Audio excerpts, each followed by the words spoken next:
전해드린 대로 자녀 특혜 채용 의혹이 불거진 선관위가 이 감사원의 감사를 거부하겠다고 밝히면서 논란이 이어지고 있습니다. 네, 관련 내용 정혁진 변호사, 설주환 변호사와 함께 자세히 짚어보도록 하겠습니다. 안녕하세요. 안녕하세요.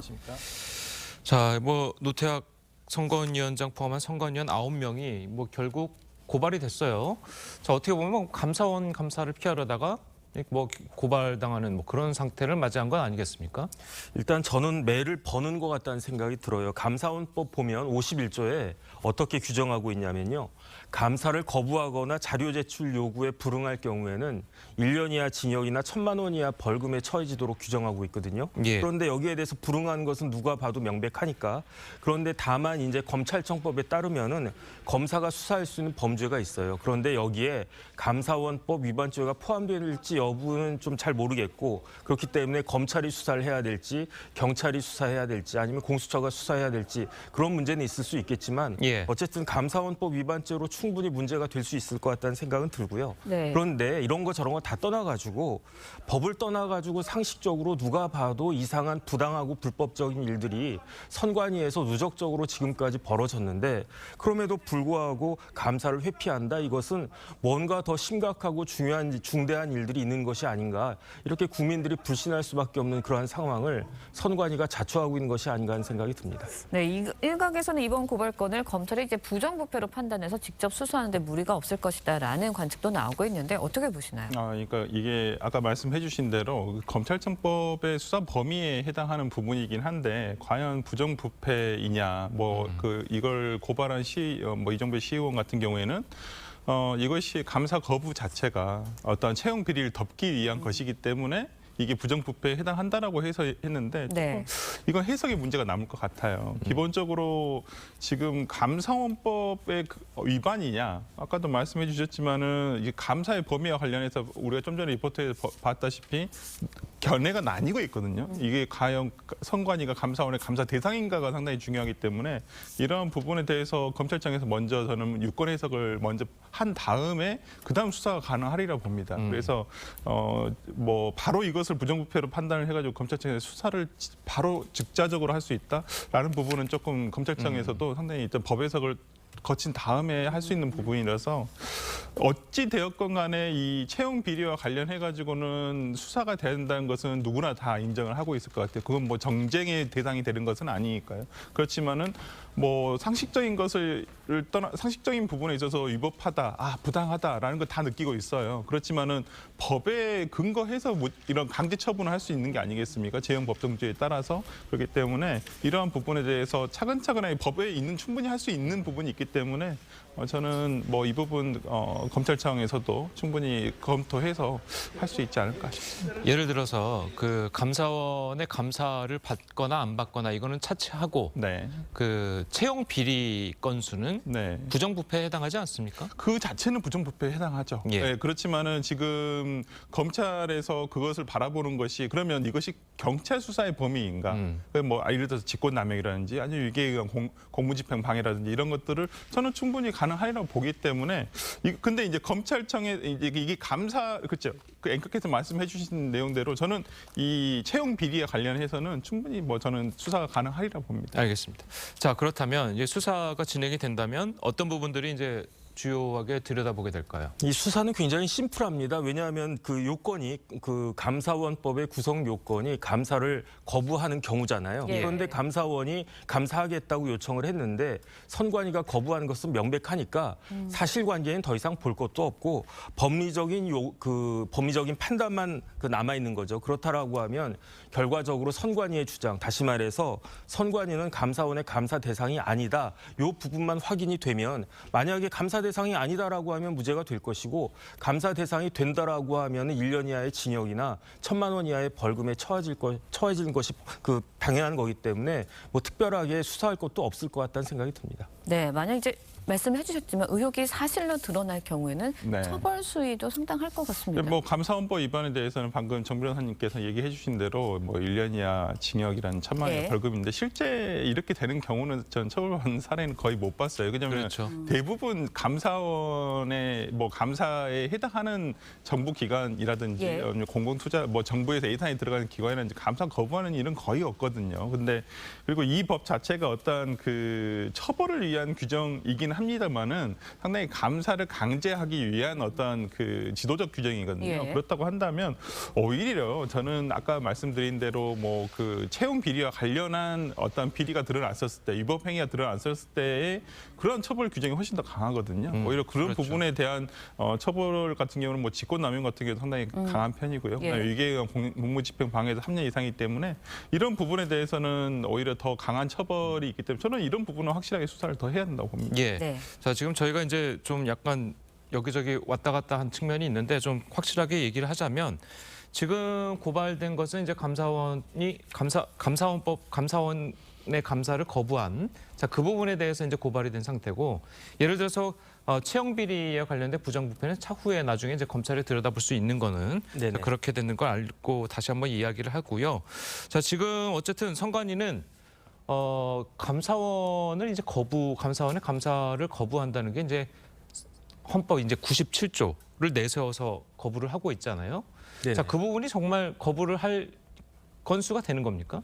그런데 헌법 97조 지금 나와 있는 것과 같이 그 대통령 소속하에 감사원을 두도록 되어 있는데 97조가 어떻게 되어 있냐면요. 감사원이 행정기관 및 공무원의 직무에 대해서 감찰한다고 되어 있어요. 네. 다시 말해서 감사원은 행정기관 자체하고 기관 자체하고 모든 공무원들에 대해서 그 직무 감찰을 할 수 있다 이렇게 되어 있는데 그런데 선관위 논리는 뭡니까? 삼권 분립이잖아요. 삼권 분립은 무엇이 있습니까? 입법, 사법, 행정이 있는데 그런데 감사원은 대통령 직무 그 소속하에 있으니까 삼권 분립의 정신을 그 참고해가지고 감사원 법에다가 국회하고 법원과 헌재에 대해서는 그 감사를 자제하겠다 그 이야기인 거거든요. 그런데 선관위가 그러면 입법기관입니까? 아니면 선관위가 사법기관입니까? 선거 관리잖아요. 관리라고 하는 것은 행정이기 때문에 누가 봐도 이것은 선관위가 그 감사원의 감사를 피할 수 있는 길은 아무리 그 좋게 생각해도 없을 거다라는 생각이 들고요. 예. 이런 부분들에 대해서 뭐 논리가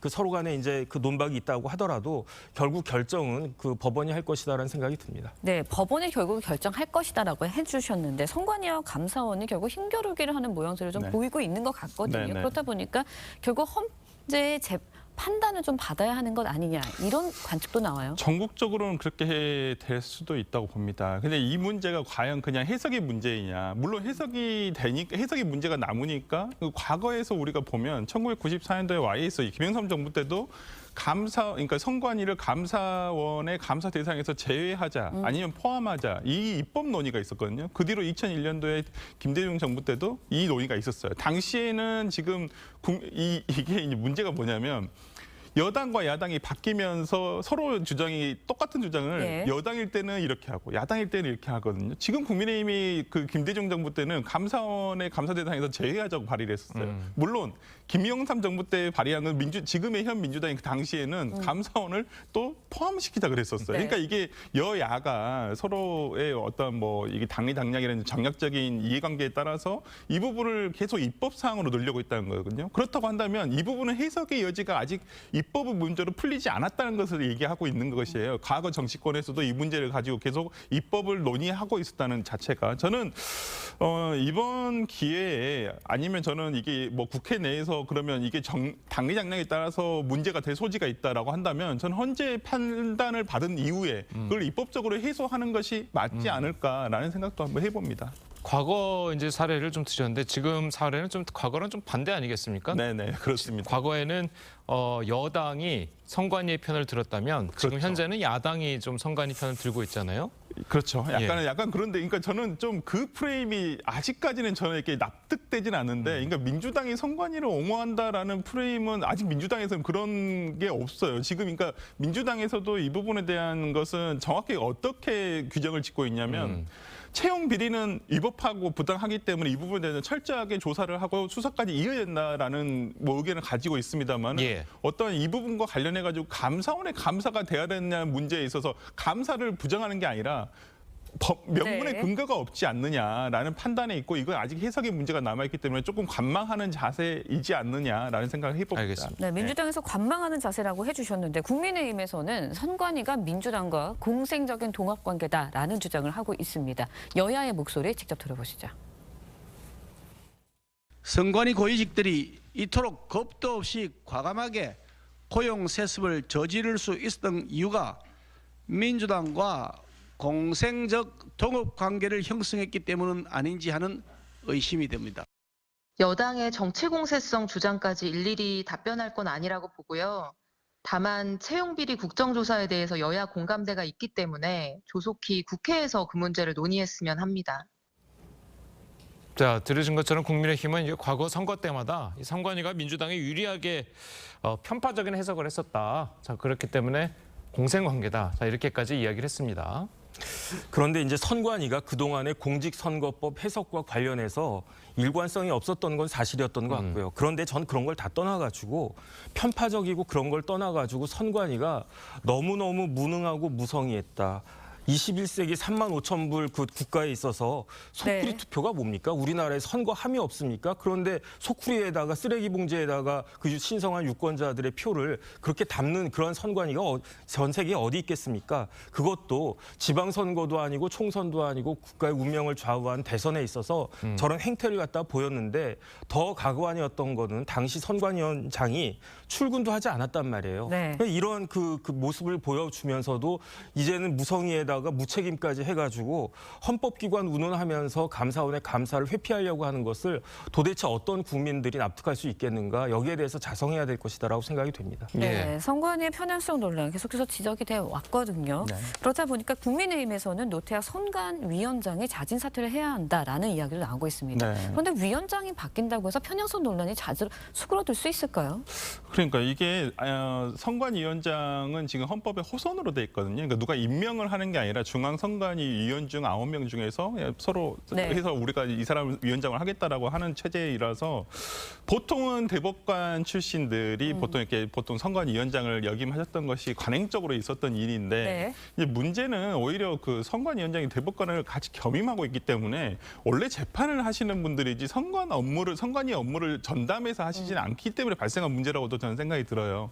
그러니까 이번 기회에 이게 이제 물론 선거관리위원회 법이라든지 아니면 이건 전국적으로는 헌법도 개헌 사안이거든요. 개헌을 해서 사실 선관위를 독립적이고 또 독립적이지만 외부의 감사도 받을 수 있게끔 만드는 것이 오히려 더 낫고 그러니까 상임 선관위원장 체제로, 그러니까 비상근이 아니라 상근 선담위원장 체제로 가야지만 책임 있는 선거 관리 업무라든지 평상시에도 상당히 선거관리위원회가 역할을 많이 하거든요. 그렇죠. 선거 때문이 아니라 정당에 있어서 정치 행위라든지 이런 것들이 선거법 위반 소지가 있는지 없는지에 대한 해석들을 매일 여기 하고 네. 있거든요. 그렇기 때문에 저는 차제에 입법적으로 이것을 개선해야 된다는 문제는 있습니다만은 과연 그냥 지금 대법관을 겸임하고 있는 선관위원장이 바뀐다 그래서 이게 편향성이 없어질까라는 생각도 좀 들고요. 지금 네.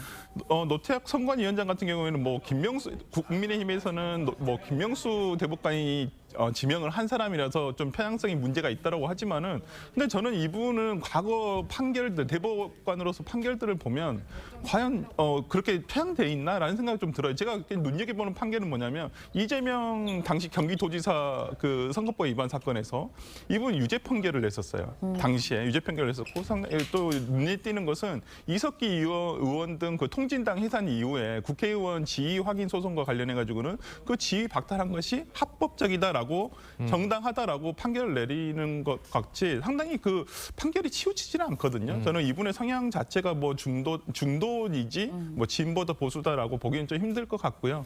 오히려 시스템에 대한 개선을 해야지 어떤 사람에 대한 지명을 해서 꼭 이 사람을 갈아야 된다라고 한다면 오히려 국민의힘이 이런 걸 지나치게 의도하는 것이 정치적 편향성을 가져오는 것은 아닌가라는 생각이 좀 듭니다. 예. 다른 걸 다 떠나가지고요.